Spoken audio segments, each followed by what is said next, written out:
Саламатсыздарбы, урматтуу телекөрүүчүлөр, түз эфирде маанилүү маек. Адаттагыдай студияда мен Мурат Жолукеев. Ал эми бүгүнкү биздин темабыз Чүй Бишкек юстиция башкармалыгындагы иштер тууралуу болмокчу. Ал жөнүндө кененирээк маалымат алуу үчүн атайын студиябызга биз кадырлуу конокторду, адистерди чакырганбыз. Уруксат берсеңиздер, сиздерди тааныштырып өтөйүн.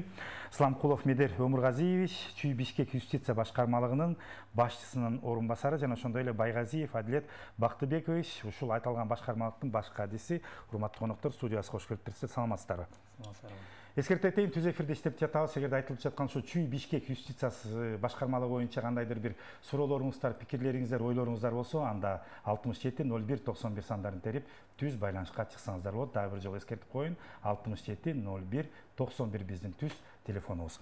Урматтуу коноктор, анда биринчи эле биздин жалпы телекөрүүчүлөргө аннотация берип кетсек, сиздердин ушу башкармалык кандай иштерди алып барат жана эмнеге жооп берет, милдеттүү? Саламатсыздарбы, урматтуу телекөрүүчүлөр. Чүй Бишкек юстиция башкармалыгы Кыргыз Республикасынын юстиция министрлигинин аймактык башкармалыгы болуп эсептелинет. Юридикалык жактарды, филиалдарды жана өкүлчүттөрдү каттоо жөнүндө мыйзамына ылайык юстиция министрлигинин борбордук аппараты чет өлкөлүк жарандар, чет өлкөлүк жактары катышкан юридикалык жактарды каттайт. Ал эми аймактык башкармалыктар Кыргызстандын жарандары катышкан юридикалык жактарды каттоо жүргүзөт. Жалпы негизи силердин башкармалыктын негизги максаты бул Чүй жана Бишкек облусундагы, Бишкек шаарындагы ушул юридикалык каттоолор менен иш алып барат экенсиздер, туурабы? Туура. Анда каттоолорго эле түз өтсөк, каттоолор деп калдыңыздар. Негизи эле каттоолордун кандай түрлөрү бар жана негизи эле каттоо деген юридикалык кандай жолдор менен жүрөт, айтып өтсөңүз. Юридикалык жактар өзү коммерциялык жана коммерциялык эмес уюмдарга, юридикалык жактарга бөлүнөт. Коммерциялык уюмдардын каттоо мөөнөтү 3 жумуш күндө жүргүзүлөт. Ал эми коммерциялык эмес уюмдарды 10 күндө каттоо жүргүзүлөт. Ошондой эле башкармалык юридикалык жактардын ишмердүүлүгү токтотуу жөнүндө чечимдерди кабыл алат. Бул чечим 7 күндүк мөөнөттө кабыл алынат.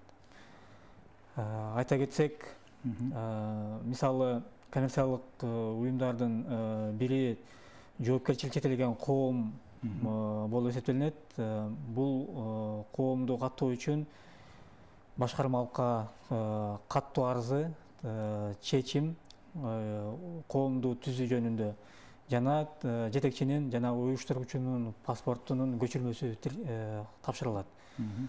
Тапшырылган күндөн баштап 3 жумуш күн ичинде адистер ушул чечимди карап чыгып, буйрук даярдап, жетекчиге кол коюуга киргизет.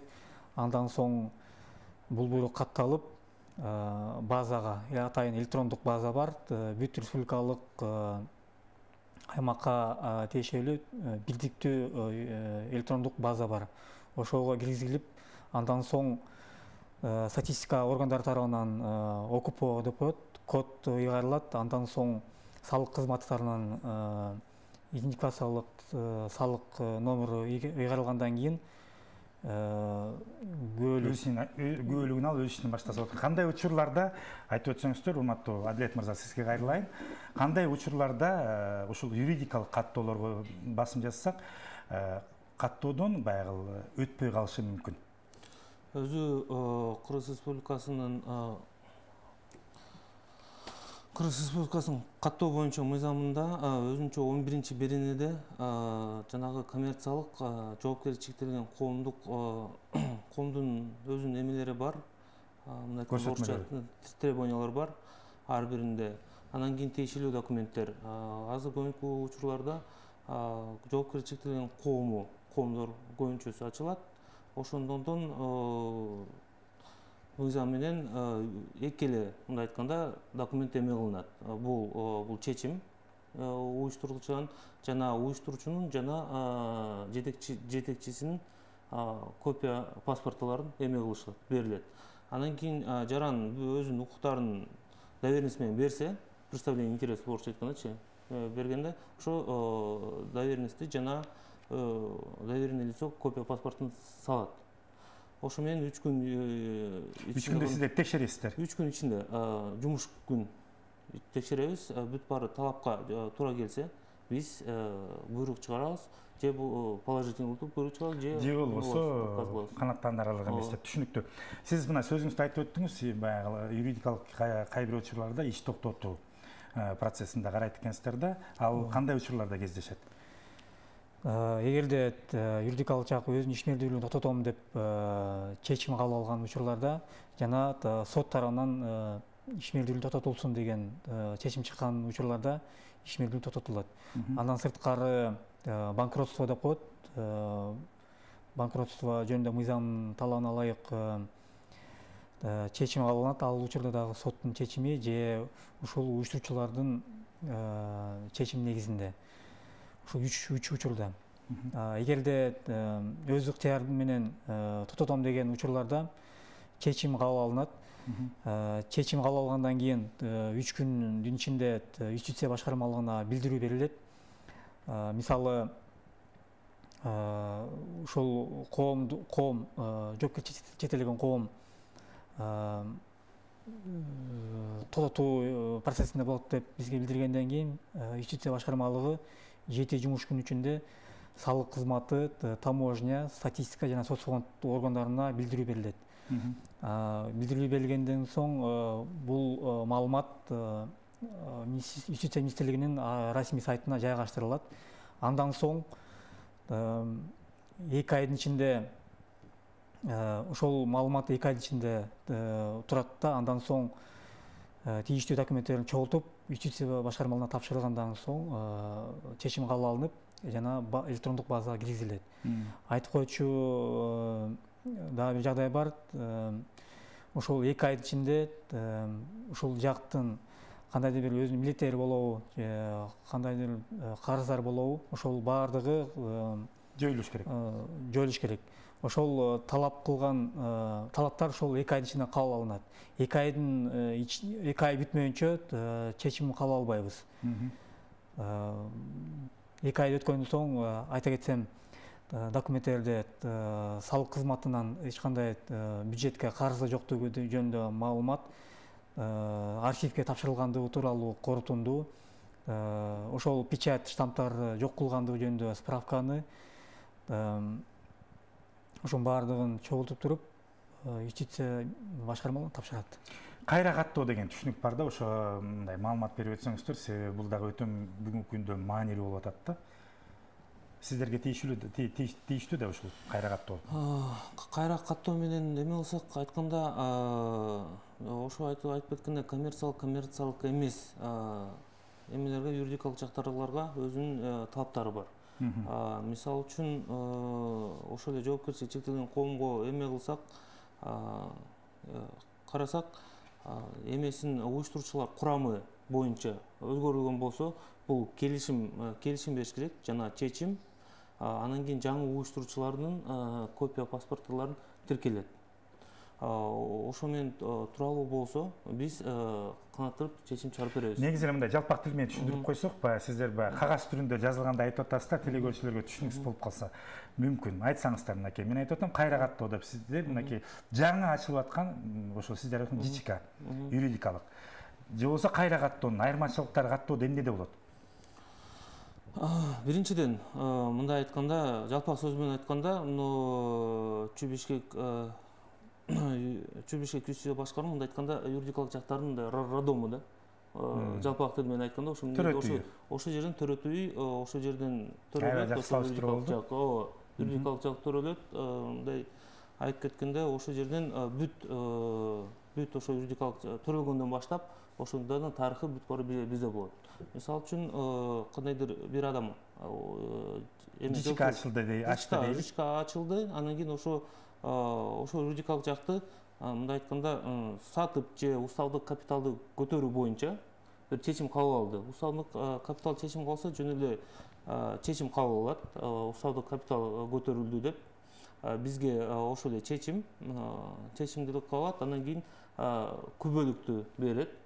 көйлөктү берет, бизге тапшырат, ошону деле 3 күн ичинде биз эме кылабыз. Демек, Адилет мырза, мындай түшүндүрүп жалпылап айтып өткөндө, сиздердин ошол юридикалык Чүй Бишкек башкармалыгы өзүңүз айтып өткөндөй эле ЖЧК жоопкерчилиги чектелген коммерциялыкпы же физикалыкпы ачылган уюмдардыкын башынан аягына чейин юридикалык документтерин көзөмөлдөөгө толук мүмкүнчүлүгүңүздөр бар экен, туурабы?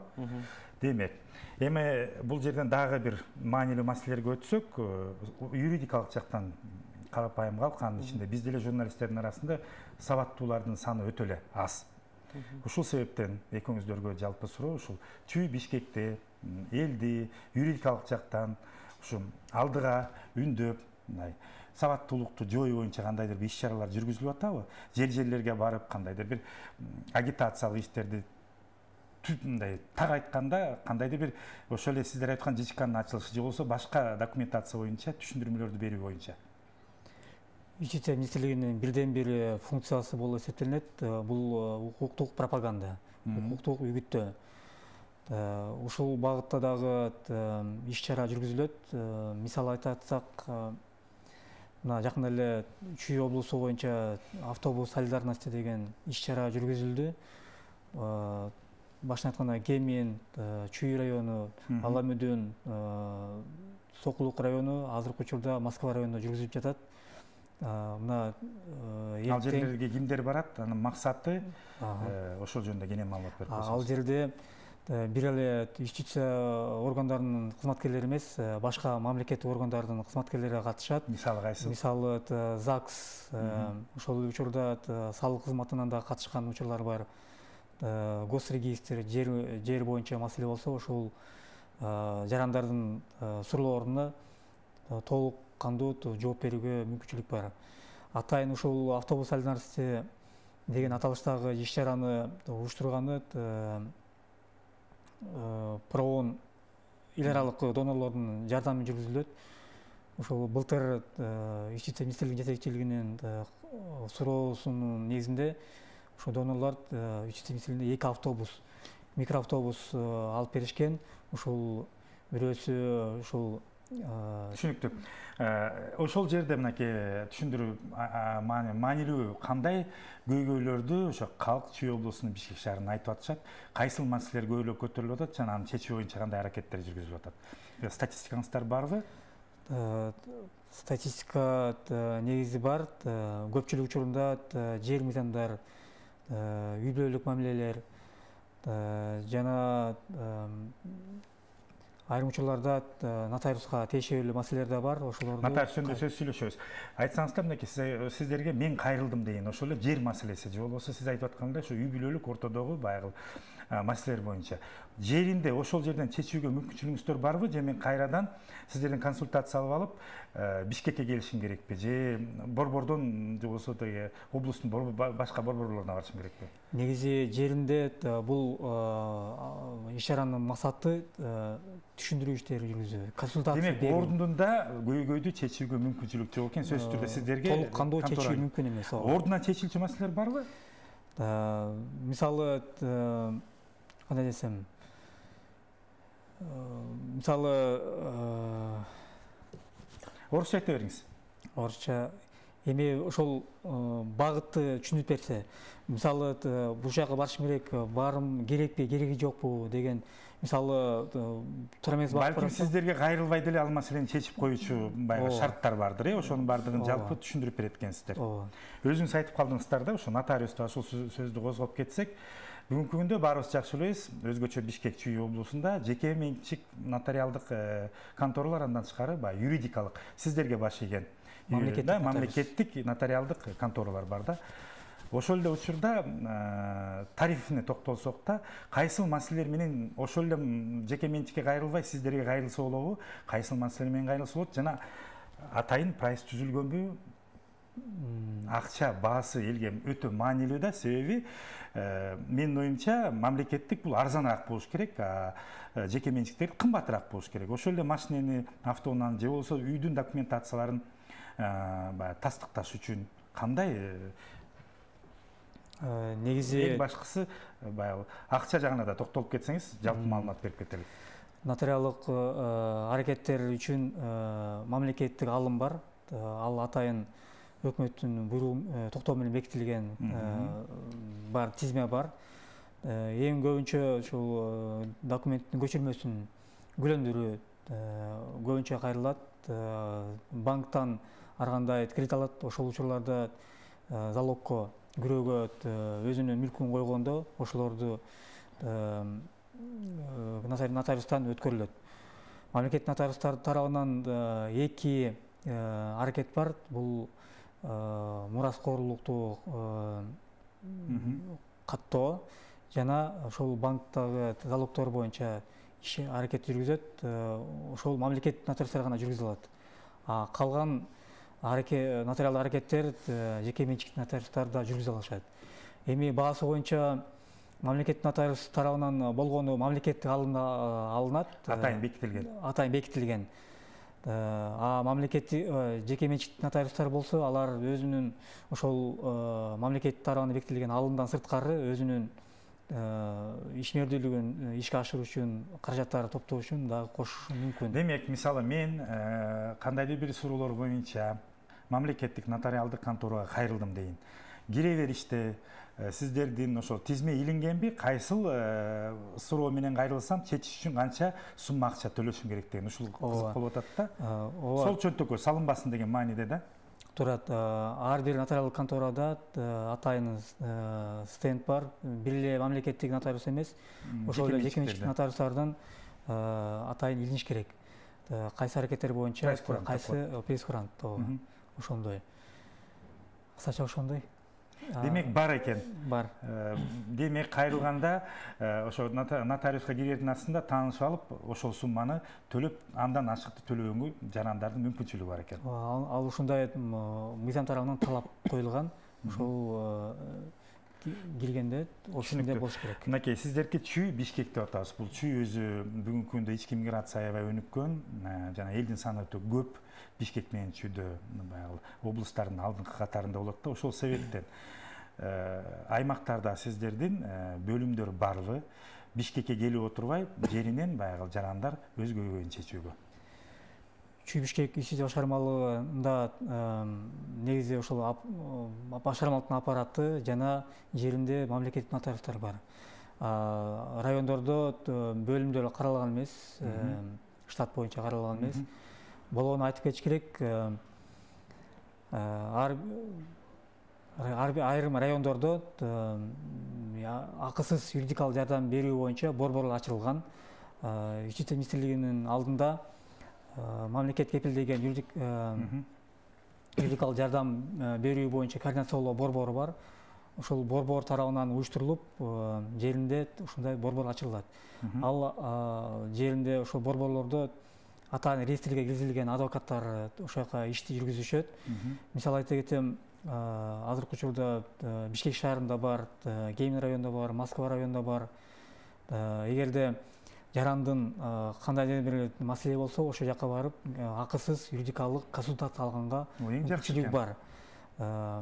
Эгерде атайын мыйзам бар, мамлекет кепилдеген юридикалык жардам жөнүндө мыйзам бар.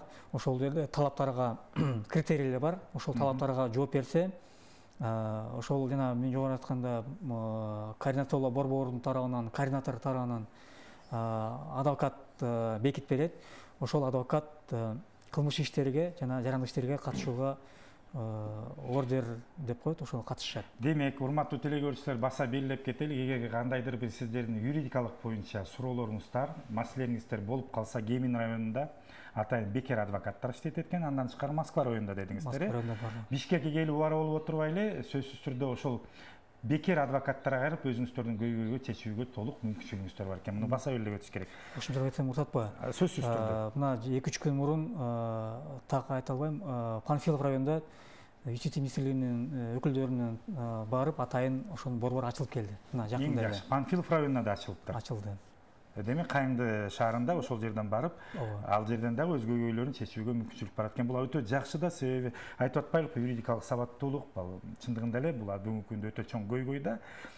Билинер билинбес баягы ушул консультация кеңеш алыш үчүн Бишкекке келип барып отурбай, жарандар жер жерлеринен чечүүгө эми бул Панфилов району ачылгандыгы Жайыл району Кара Балта шаарына жеңил болот. Москва району бул демек сокулук менен Москва районуна жакыныраак, Жайыл районуна алысыраак болуп атат. Аяка бөлөк тияк иштеп атат. Гейминдики Токмок Чүй райондорунун жарандары барып кайрылышып аткан бул. Эмне үчүн дагы бөлөк райондорго ушундай бекер юридикалык консультация үчүн адвокаттарды түзбөйсүздөр? Саны канча? Азыркы учурда ушундай пландар бар. Мына азыркы учурда Ала Мүдүн районунун акимчилиги менен сүйлөшүү жүргүзүлүп жатат. Ошол жерде биздин нотариал конторанын сырткары ошондо борбор ачалы деген оюбуз бар.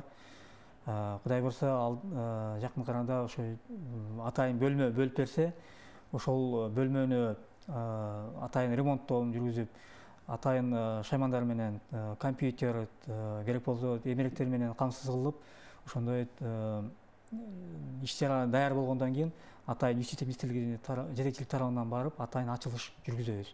Кудай бурса, ошо күтүүдөбүз. Ошол жаңы келген аким Кудай бурса, эртең бүрсүгүн барып. Бул боюнча иш чаралар жүрүп атыптыр. Адилет мырза, кошумчаңыз барбы? Жок. Мынакей адвокатура боюнча сүйлөшүп атабыз да, жалпы эле ушул сиздерде иштеген кызматкерлердин саны канча башкармалыкта? Ачыгын айтыш керек, Чүй Бишкек аймагы боюнча калктын саны көп, бирок ошол эки аймакты камсыз тейлеген кызматкерлерин жетишсиз деп айтса болот. Мен муну берип атканымдын себеби, мен анда түшүнүп атам, сөзүмдүн ортосунда айтып өткөм, ички миграция күчөп атат деп. Ошол эле мынакей Геймин дедиңиз, Панфиловдо ачылып атат, Москва районунда дедиңиз да, канча адвокат иштейт да, себеби юридикалык суроолор боюнча кайрылуулардын саны көп болот да. Ошондон берип атам да. Москва районунда азыркы учурда 2 адвокат бар. Геймин районунда мен азыр так эстим жок, 1 адвокат бар. Ошол жакта демек аз, жетишсиз. Ал жакка талап кылгандыгы атайын реестрге кирген адвокат болуш керек, лицензия болуш керек. Ошондуктан ал жакта жергиликтүү адвокаттар катышып бербесе, ошол кичине жүйгөйгө бар. Жалпы мынакей азыр алдыга койгон ушу сиздер тараптан мына көйгөйлүү маселелер менен көп кайрылышса керек, кандай иш чараларды карайлык деп атасыздар да? Айтып өттүңүздөр, Кудай буйруса Ала Мүдүн районунда адвокатураны кечиресиз, бизде телегөрүүчүлөр байланышта бар экен, кабыл алып койсок. Саламатсызбы, урматтуу телегөрүүчү, атабыз сурооңузду билдирсеңиз болот. Убатабыз сизди. Юристке суроо берейин дедим эле. Жеке нотариустар менен тиги частный нотариустар менен жанагы мамлекеттик нотариустардын ортосундагы баа разницасы жана ошол жеке нотариустардагы койгон ставкаларды, бааларды сиздер контролдойсуздарбы? Рахмат. Биз айтып аткан тема экен. Бул боюнча айтып кетиш керек, жеке нотариустар жеке менчик жак болгондуктан аларды көзөмөлдөгөнгө мыйзам жол бербейт. Биз болгону мамлекеттик алымдын суммасын гана талап кылабыз, отчет беришет ай сайын. Ал мисалы ар бирөөсүнүн офисин арендалганда каражатты жетиштүү кылып же кандай алар өздөрү чечет да. Демек ар бир Адилет мырза, сиз айтып койсоңуз, эми сизге суроо берейин. Демек ар бир жеке менчик нотариалдык конторалар өзү каалагандай бааны коюп иштей берсе болобу? Ушинтип айтсак болот. Андан кийин айткандай Мелдер Мургузович айткандай, өзүнүн эмелери бар, чыгымдары бар жеке нотариустан. Булар эле ошол эле материалдык техникалык каражаттары жана ошол эле ижара алган эмелер, имараттар, бөлмөлөр ошолордун мойнуна эме кылынат, жүктөлөт. Ошондуктан ачык болот. Бул жерден да айтып кетерим, мындай баалар орусча айтканда космический баа болбойт. Не дегенде булардын ортосунун ичинде мындай айтканда свободный конкуренция бар. Ошол жерден бир эле гана биз мындай айтканда госпошлинаны. Ушул жерден дагы телегөрүүчүлөргө баса белгилеп өтөлүк, жеке менчик нотариалдык контораларга сиз айтып өттүңүз, кайсыл документацияларды жазоодо кайрылууга болбойт, аларды кайсыл экөөнүн айтып өттүңүз, ошону айтып койсоңуз баса белгилеп коелук. Ошол банкта күрөөгө коюлган мүлк боюнча залогко коет, жана залогтон чыгарган учурларда мамлекеттик нотариуска келет. Жана мураскорлукту мураскор көөлүк мураска укукка ээ жөнүндө көөлүктү алган ушу эки орусча айткан жанагы свидетельство о праве на наследство. Ошол учурларда сөзсүз түрдө жеке менчик эмес сиздердин карамастарыңан мамлекеттик нотариалдык контораларга кайрылыш керек экен. Туура. Эми себеби муну билип албасак да болбойт, бул өтө маанилүү да. Убактыбыз акырындап соңуна келип жетти. Мен сиздерге эркин микрофон берейин. Сиздерди көрүп аткан жалпы телекөрүүчүлөргө айтылбай алган ушул биз айтып аткан темада кайрылууңуздар болсо, Эгер убакыт болсо кошумчалап койсом, сөзсүз кошумчалап кайрылып өтсөңүз болот. Мен жана айтып кеткендей, иш чараны токтотуу жөнүндө дагы документтер боюнча толуктап кетсем дедим эле. Айтып кетиң. Ушул учурда мурдагы күбөлүк, мурдагы устав ошол документтерди кошо тиркеш керек. Мындан сырткары юридикалык жактардын аталышы өзгөргөндө кайрагат өтөт.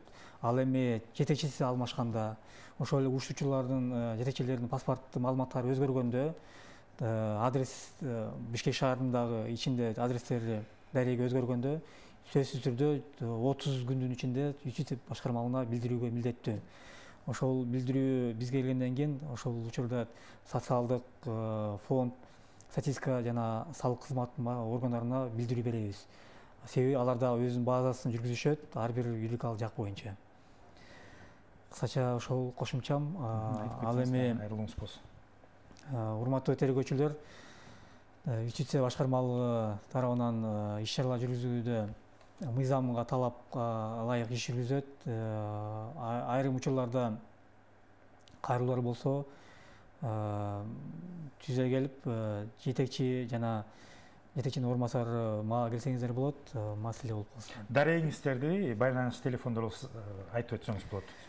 Дарегибиз Горький көчөсү 25, ал эми телефон 54 79 42 өзүнүн телефонунда так жатка билбейт экен. Горький канча дедиңиз? Горький көчөсү 42. Адилет мырза, сизге эркин микрофон. Мен айтып кетиш үчүн көбүнчө бизде эме кылып атканда, документ тапшырып атканда ошол эле жоопкерчиликтен коомулар көбүнчө эмелерди, паспорттук данныйларды көбү жазып алып жазат да. Анан өзүң мыйзам боюнча бул талап эме кылбайт. Бул фамилия, имя, отчество жана место проживания. Көбүнчө эмнеге ошолор жазып алганда паспорттун данныйларды көбүнчө ошо катоо кетип туруп, ошого мына айтканда отказ чыгып калат документтерине.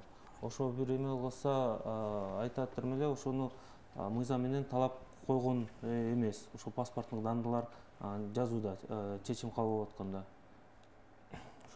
Рахмат. Урматтуу телекөрүүчүлөр, эсекте кетейин. Эгер калем саптарыңыздар жаныңыздарда болсо жазып алыңыздар. Эгерде юридикалык кандайдыр бир суроолоруңуздар, маселелер жаралса, же көйгөйлөр болсо сөзсүз түрдө Бишкек шаарындагы Горький 25 имаратына барып, адистерден толук маалымат алууга мүмкүнчүлүгүңүздөр бар. Ал эми байланыш телефондору 54 79 42 экен. Дагы бир эскертип кетейин, мына ортодогу маалыматтарды айтып өттү. Эгерде ушул биз айтып аткан темада бекер адвокаттан консультация, кеңеш алуу керек болсо, анда Кемин шаарында, Кемин районунда, ошондой эле Москва районунда жана Панфилов районунда бекер мамлекеттик адвокаттар иштеткен. Өзүңүздөрдүн көйгөйлөрү айтып, Бишкекке келип бара болуп отурбай, жеринде чечүүгө толук мүмкүнчүлүгүңүздөр бар. Биз менен чогулууңуздарга ыраазычылык билдиребин, урматтуу телекөрүүчүлөр. Биз конокторубузга чоң ыраазычылык билдиребиз. Ишиңиздерге ийгилик. Алдыдагы койгон максаттар орундала берсин. Рахмат. Ушун менен биздин программа соңуна келип жетти. Амандыкта, сак саламатта болуңуздар.